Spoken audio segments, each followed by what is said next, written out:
আপনারা শুনছেন radio Bikrampur ৯৯.২ FM। প্রাণের কথা মনে সুর, রেডিও বিক্রমপুর 99.2 FM।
এসো শপথে আগামীর পথে জীবন গড়িতে হাতে হাত ধরি, বাল্যবিবাহ মুক্ত সোনার বাংলা গড়ি।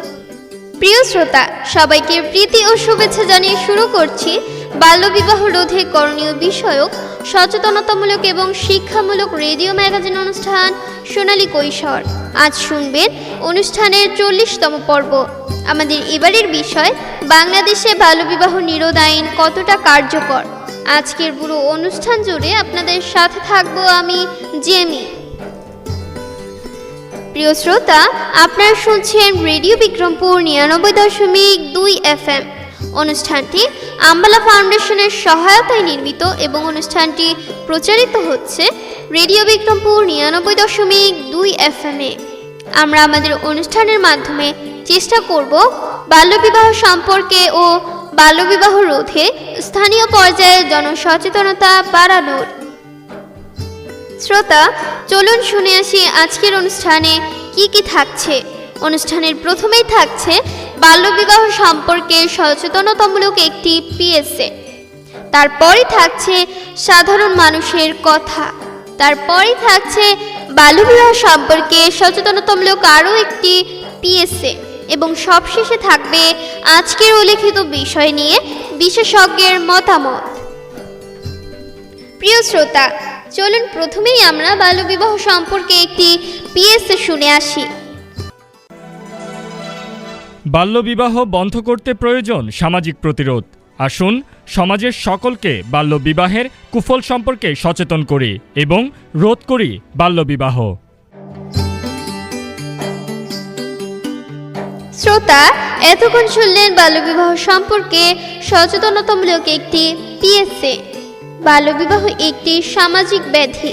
আমাদের দেশে বাল্যবিবাহ একটি সামাজিক এবং আইনগত অপরাধ। আমাদের দেশে বাল্যবিবাহ নিরোধ আইন কার্যকর হলেও সেই আইন মেনে চলেন না সমাজের অধিকাংশ মানুষ, যার ফলে বাল্যবিয়ে কমছে না বরং বেড়ে চলেছে। আজকে আমরা সমাজের কিছু সাধারণ মানুষের কাছেই শুনব তারা বাল্যবিবাহ নিরোধ আইন সম্পর্কে কতটা অবগত এবং তারা আইনের কাছ থেকে বাল্যবিবাহ নিরোধ আইন সম্পর্কে কতটা সাহায্য সহযোগিতা পেয়ে থাকেন। চলুন শুনে আসি তাদের কাছ থেকে। বাংলাদেশে আসলে বাল্যবিবাহ সম্পর্কে যে আইনগুলো আছে এগুলা বাংলাদেশ সরকার আমাদের জন্য অবশ্যই দিয়ে রাখছে, তবে এই আইনগুলো সব জায়গায় এখনো সেইভাবে আমরা ইউজ করতে পারি না বা হয়তো বা এখন পর্যন্ত সবাই সেটা ওইভাবে জানে না। আমি বলবো যে আমাদের সাধারণ জনগণেরও কিছু গাফিলতি আছে, আমরা ওইটা ভালোভাবে হয়তো বা নিজেরা কিভাবে ইউজ করতে হবে সেটা বুঝি না। আবার শুধু যে সাধারণ জনগণের দোষ দেব তাও কিন্তু না, এটাতে সরকারের এই বিষয় নিয়ে যারা কাজ করতেছে বা এই আইনগুলো বাস্তবায়নে যারা আছে, তো ওই লোকগুলো যদি আরও বেশি ঢালাওভাবে প্রচার করতো, একদম শহরাঞ্চল থেকে গ্রামাঞ্চল সব জায়গায় যদি এই বিষয়গুলো এই আইনগুলো সম্পর্কে যদি ভালোভাবে আরও জানানো হতো বিভিন্ন ধরনের প্রোগ্রাম করার মাধ্যমে বা বিভিন্ন ধরনের আয়োজন করা যেতে পারে এই বিষয়গুলোতে। তো আসলে এগুলো এখন বলা যায় যে অর্ধেক বাস্তবায়ন হয়েছে এবং অর্ধেক বাস্তবায়ন হয় নাই। তো পুরোপুরি যদি বাস্তবায়ন হয়, আমার মতে বাল্যবিবাহ যেই সামাজিক ব্যাধিটা আছে এটা আমাদের সমাজ থেকে দূর হবে, এবং যখন নাকি বাল্যবিবাহ আমাদের সমাজ থেকে দূর হবে, আমাদের সমাজের মেয়েরা এগিয়ে যেতে পারবে, এবং মেয়েরা এগিয়ে গেলে আলটিমেটলি আমাদের দেশই এগিয়ে যাবে। আসলে এরকম এক্সপিরিয়েন্স আমার যদি নিজের নাও হয়ে থাকে, আমি আমার আশেপাশে এরকম অনেক দেখেছি। দেখা যায় যে বাল্যবিবাহ রোধ করার ক্ষেত্রে যখন কেউ যায় কোনো প্রশাসনের কাছে গেলে, অনেকেই আছে যারা অনেক বেশি আন্তরিকতার সাথে গিয়ে সেই জিনিসটা রোধ করে। আবার অনেক সময় দেখা যায় যে আপনি যাদের কাছে যাচ্ছেন তারাই এই জিনিসটার সাথে জড়িত। দেখা যায় যে আপনি যখন একজন আইনের লোকের কাছে যাচ্ছেন, তো তার আবার প্রেশার আসছে হয়তো বা রাজনৈতিক কোনো সেক্টর থেকে, কারণ ওই দিকে হয়তো বা তার হাত আছে। তো আমি বলবো যে দুই দিকেই আইনের সহায়তা পাওয়া যায় এবং সহায়তা পাওয়াও যায় না। এটা টোটালি হচ্ছে এখন ডিপেন্ড করছে যে যারা আইন বাস্তবায়ন করছে তাদের মন মানসিকতার উপর, এবং তারা এটা নিয়ে আসলে কতটুকু চিন্তা ভাবনা করছে। তো যে আমি বললাম যে রাজনৈতিক প্রভাব অনেক ক্ষেত্রেই পাওয়া যায়, তবে এখন বর্তমান সময়ে ম্যাক্সিমাম ক্ষেত্রেই বাল্যবিবাহ রোধ করা সম্ভব হচ্ছে এবং দিনে দিনে এটা কমে আসছে। না, আমরা তো জানি না, কারণ ঘটনা ঘটছে কি, এরকম আইন যদি থাকে তো ভালো। তো আমরা তো এই আইনের যদি জানতাম, আমাদের এখানে তো কোনো প্রচারণা হয় না। আর শুনছি যে অনলাইনে নাকি ফোন করে বলে যদি বাল্যবিবাহ বন্ধ করা যায়, এগুলো আমরা জানি না। যদি এগুলো যে বিষয়টা যদি আমাদের গ্রামের মধ্যে যদি আসে, যদি কিছু টাইকিনের মাধ্যমে যদি প্রচারণা করতো, তাহলে জনগণ আরও জানতো, এবং তাহলে আরও মানুষ সচেতন হইতো।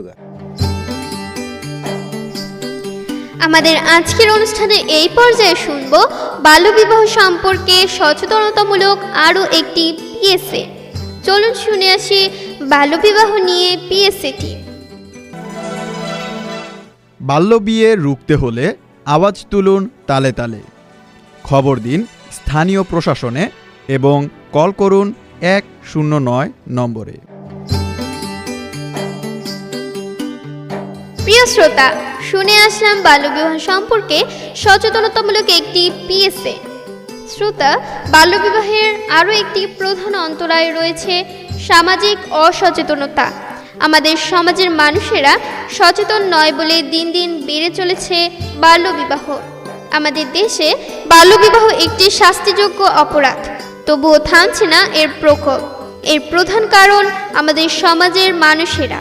পাশাপাশি বাল্যবিবাহ নিরোধ আইনকে কার্যকর করতেও নেওয়া উচিত জরুরি পদক্ষেপ।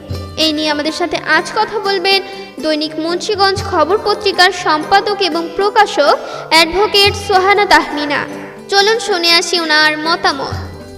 আইন তো মেনে চলতেই হবে, কারণ এখন সবচেয়ে মজার ব্যাপার হচ্ছে বাল্যবিবাহ হইলে আমাদের ইউনোরা যাচ্ছে বাল্যবিবাহ ভেঙে দিচ্ছে, ওসি সাহেবরা যাচ্ছে বাল্যবিবাহ ভেঙে দিচ্ছে, কি একটু হলেও কিন্তু ভয় পাচ্ছে তারা। এখন ইভেন আমরা যারা লয়াররা আছে আমাদের কাছে যখন যাচ্ছে, আমরা যখনই দেখতেছি কম বয়সী, আলহামদুলিল্লাহ, এটার পরে আর কোনো কথাই থাকে না। অতএব এখানে যারা একটু সচেতন, আমরা যারা লয়ার সচেতন আছি, আমরা তো কখনোই এটাতে অ্যাপ্রিসিয়েট করব না। তো সেই ক্ষেত্রে আইনটার একটা বিরাট কার্যকর ভূমিকা পালন করছে বলে আমার মনে হয়। বাবা মাও জেলে যাচ্ছে, তারাও মাফ সাপ চাচ্ছে, এবং মানে সবচেয়ে বড় কথা হচ্ছে এই আইনের মাধ্যমে আমরা হয়তো অনেক হাজার মেয়েকে বাঁচাতে পারি না, 100 মেয়েকে তো বাঁচাইতে পারি। তাহলে আইনটা তো অবশ্যই অ্যাপ্রিসিয়েটেবল, এবং এই আইনটা আমাদের জন্য খুব উপকার। আর আমাদের দেশের মানুষগুলো যত কথাই বলেন, পুলিশকে এখনও ভয় পায়, আইনকেও তারা ভয় পায়। আমাদের শুধু সমস্যা হচ্ছে প্রচারটা। আমাদের প্রচারের মাত্রাটা যদি আরেকটু বেড়ে যায়, আইনের সাজাটা যদি আরেকটু করা হয় বাল্যবিবাহের ক্ষেত্রে, তাহলে মনে হয় এটা আরও হার কমে যাবে, একসময় হয়তো নাই হয়ে যাবে বলে আমি বিশ্বাস করি। প্রিয় শ্রোতা, আমরা অনুষ্ঠানের একেবারে শেষ পর্যায়ে চলে এসেছি। এতক্ষণ আপনারা শুনলেন বাল্যবিবাহ রোধে করণীয় বিষয়ক সচেতনতামূলক এবং শিক্ষামূলক রেডিও ম্যাগাজিন অনুষ্ঠান সোনালী কৈশোর। অনুষ্ঠানটি আম্বালা ফাউন্ডেশনের সহায়তায় নির্মিত এবং অনুষ্ঠানটি প্রচারিত হলো রেডিও বিক্রমপুর 99.2 FM। পুরো অনুষ্ঠান জুড়ে আপনাদের সাথে ছিলাম আমি জেমি। আগামী পর্ব শোনার আমন্ত্রণ জানিয়ে শেষ করছি আমাদের আজকের অনুষ্ঠান। সবাই স্বাস্থ্যবিধি মেনে চলুন, সুস্থ থাকুন, নিরাপদে থাকুন। বাল্যবিয়ে রোধে এগিয়ে আসছে সবাই, আপনি পিছিয়ে কেন? আসুন আমরা বাল্যবিয়ে রোধ করি এবং একটি সোনার বাংলা করি। আর সবসময় কান পাতুন রেডিও বিক্রমপুর ৯৯.২ FM। এবার বিদায়ের পালা। তার আগে জানিয়ে দেব আজ আমরা সোনালী কৈশোর এই আয়োজনের সাথে ছিলাম। উপস্থাপনায় আমি জেমি, প্রকৌশল সহযোগিতায় ছিলেন মামুনুর রশিদ, অনুষ্ঠানটির নির্দেশনা ও পরিকল্পনায় ছিলেন মোহাম্মদ আওলাদ হোসেন খান শিবলি। অনুষ্ঠানটি প্রচার করছে রেডিও বিক্রমপুর ৯৯.২ FM।